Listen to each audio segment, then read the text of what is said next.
Experience Karen Hunter in a completely different way. Karen Hunter is awesome. The podcast. If you like me on SiriusXM Urban View Channel 126, you're gonna love me. And Karen Hunter is awesome. Hey, this is Karen Hunter, host of the Karen Hunter Show on SiriusXM's Urban View. Karen Hunter is awesome is an actual podcast to bring heat and energy and knowledge and power. A 1-2 punch that I don't think you get anyplace else. Tell the truth. Check out the podcast wherever you get your podcast. You will not be disappointed. Head over to Long Island, New York. Welcome in, Stephen. Hi. Hi, this is Steve. I wanted to address something the gentleman from Texas said earlier about nobody call from Texas. We haven't taken, you're the first calls. Oh, the congressman from Texas. Oh, Kesar, great Kesar. We played a clip. Yes. Okay. Yes, that clip, he stated that they were coming for your Social Security. Mm-hmm. That's not a true statement. They're going after the waste, fraud, and abuse. There are 112-year-old people on Social Security. Actually, that's been debunked, Steve. So where are you getting your information? Because it sounds like talking points that you've read somewhere. No, go to the GAO. The GAO. You want me to go to the government that is literally about to dismantle all of these things, and you trust the information that is being put out? No, it was government under Joe Biden. It was from 2024. Before Trump got into office. Trump is correcting the Biden fraud. Is he? Okay. So are you're comfortable with the information? Where do you get it? Where do you get your information? The General Accounting Office. That is the government website. They admit to mispayments.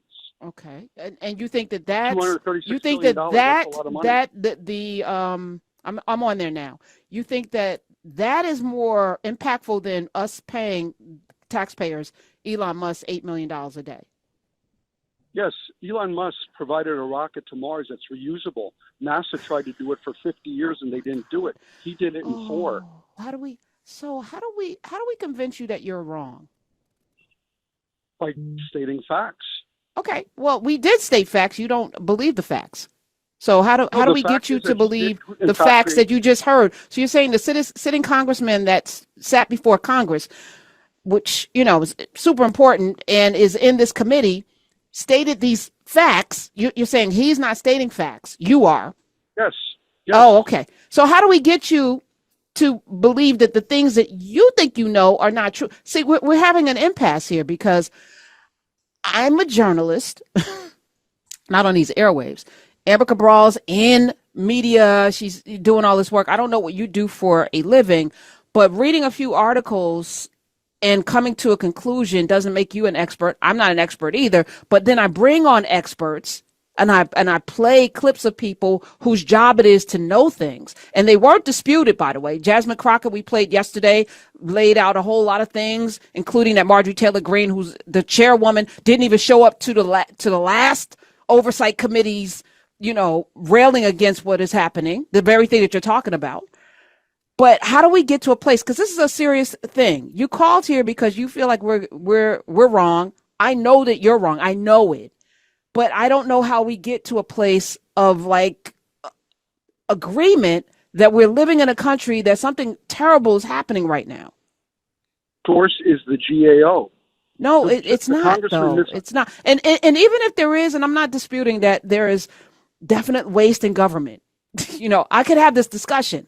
But to have a person that was not elected preside over something when he is himself getting money every single day, our tax dollars that we didn't vote for him to be in charge of, and he is shutting down agencies that he has no right to shut down.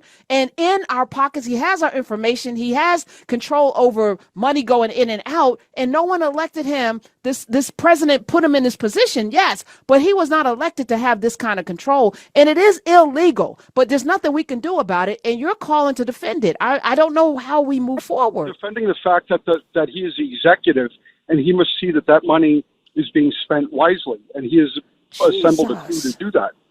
Yes. So I just want to chime in here. A few years ago, I think it was maybe 2015 or 16, there was a report that came out that there were billions of dollars that were reported in Social Security numbers for people that were overaged and likely deceased. That is true.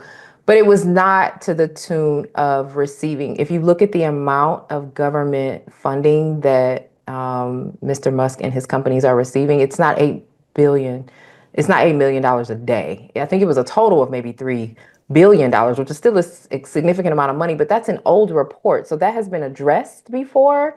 So I'm not sure if you're referring to something new or. But here's the fundamental issue with this. Elon Musk lied about $50 billion going to Gaza for condoms. He lied about it and then admitted that he lied about it. But you're calling to defend Elon Musk, who has admitted that he lied for propaganda's sake. He's used his Twitter to push out misinformation. But you're calling to say that this is what I'm saying, Steve. You live in this country, right? You want it to continue? You live here, right? Yes. And my concern is the debt. It's not sustainable. Is it the debt? Because under every Democrat, and I'm sure you know this because you can read, every Democratic president has left the country better than he found it. Clinton left it with a surplus. Bush gutted it, right?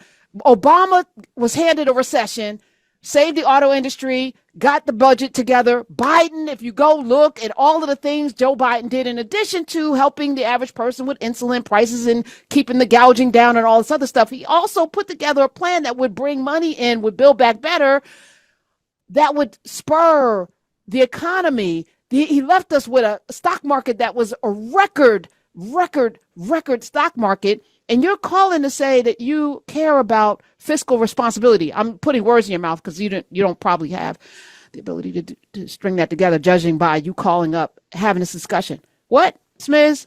Oh, Melanie Stansbury, debt ceiling proposal. Okay, all right. Listen to this, Steve. And I don't want to spend a lot of time with you because I feel like you're wildly ignorant and unwilling to move. But I'm gonna play this for the people out there who are flexible enough to receive information. Play it. Literally, the Republicans just released their plan to raise the debt limit while we were sitting here, and they want to raise it by $4 trillion. Okay, guys, like literally, I'm just like without words. Inflation is going up. You want to raise the debt ceiling by $4 trillion. You want to gut Medicare. You want to gut Medicaid. You're talking about going after Social Security after promising that you wouldn't. I mean, really, what the heck is going on here? We're not trying to take down Elon Musk as a businessman. This dude is literally breaking the law inside of the federal government. And for a party that is supposed to be the party of law and order, in quotes, I really do not see you holding him accountable and doing your most basic constitutional responsibility in the separation of powers. That's Melanie Stansbury, representative from New Mexico's 1st District. So, Stephen, hearing that the Republicans are pushing to raise the debt ceiling to $4 trillion, are you okay with that? No, I believe them to be rhino Republicans. I'm an independent myself, but I believe in fiscal responsibility. What? Do you? Republicans in name only. Yeah, no, they're not. These are MAGA Republicans. No. Yes. Well, I mean, to your point, you might be right because Trump is a Republican in name only. You're right. He's been a Democrat, lifelong Democrat, as all of his children were, which is why they couldn't vote for him in the primary in New York because they never changed their affiliation. So you're right. This is not Republicans and Democrats, which I've been saying all along.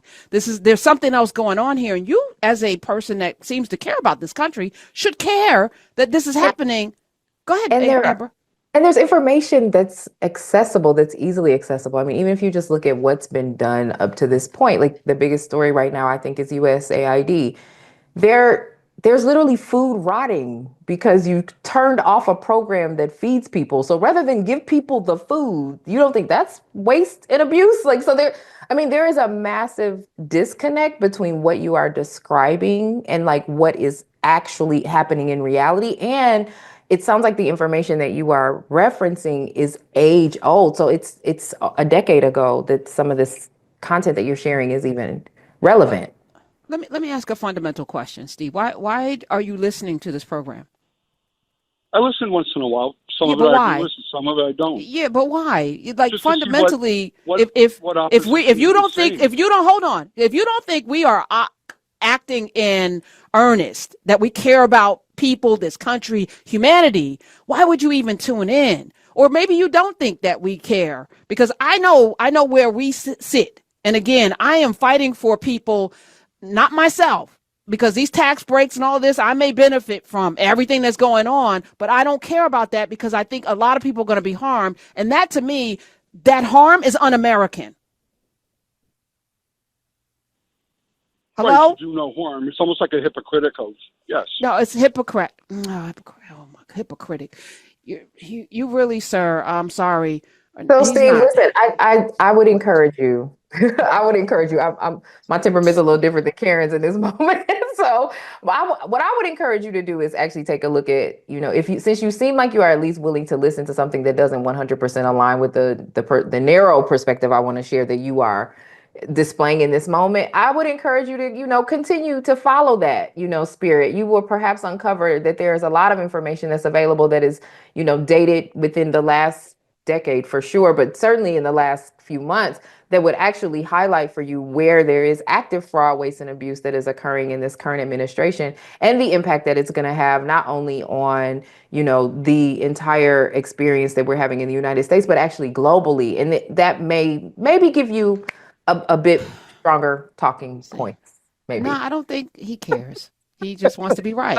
And he's that's wrong. true. But this is what I'm asking, though. You're absolutely wrong, Steve. You don't know what you're talking Yeah, about. it's not and you right. don't know the Hippocratic oath from the hypocrite that you seem to be right now, because you say you care about things, but you actually don't care. Because if you cared about fiscal responsibility, you never would have dialed this number and put your ignorance on display in this way. But this is the problem that we're... Good information. With some good information, perhaps maybe I could have... No, but Amber, he's not interested in good information. It's not. You're right. It's true. He's stuck on this. Elon is doing a good job. Therefore, everything else is a lie. And I don't know how we move forward in a world, because Steve is not alone. There's 70 million people just like him. And some of them don't care about Republicans and Democrats. They only care about race. Maybe that's not his bag. But this is a problem. It is. And we can't navigate it because experts can't be experts. And we knew it was a problem during the pandemic because doctors were discredited. People, well, that's happening now. Had more that's happening now. We're removing doctors. We're removing educators. We're removing people that have the skill and the background and the know-how to be able to execute on things in the name of supposed fraud, waste, and abuse. Meanwhile, you're getting $8 million a day. The math isn't mathing. So I don't know. Steve, I do recommend that you do explore some other media outlets to get some other information and some information that is current. But I don't know what would what is he gonna explore that would change his mind? Sometimes I try to have a little optimism that somebody will change their mind. Listen, nice. I don't know. I don't have it. I don't have it. You're right. We have different with some decade-old information, though. So yeah. But this is my point. I sit here long enough to talk to people when I can immediately know that he's not interested in information. He's interested in telling me that I'm wrong or telling you that you're wrong. He's not interested in even, and the facts. If your facts and my facts are different, whose facts are right? Well, some facts are old and some facts are not. So they're correct. So you coming in with old ass facts and then won't even be checked. All right. Introducing a new podcast. Karen Hunter is awesome. If you like me on SiriusXM Urban View Channel 126, you're going to love me. And Karen Hunter is awesome. Hey, this is Karen Hunter, host of the Karen Hunter Show on SiriusXM's Urban View. Karen Hunter is awesome is an actual podcast to bring heat and energy and knowledge and power. A 1-2 punch that I don't think you get anyplace else. Tell the truth. So check out the podcast wherever you get your podcast. You will not be disappointed. Karen Hunter is awesome. A new podcast from Karen Hunter.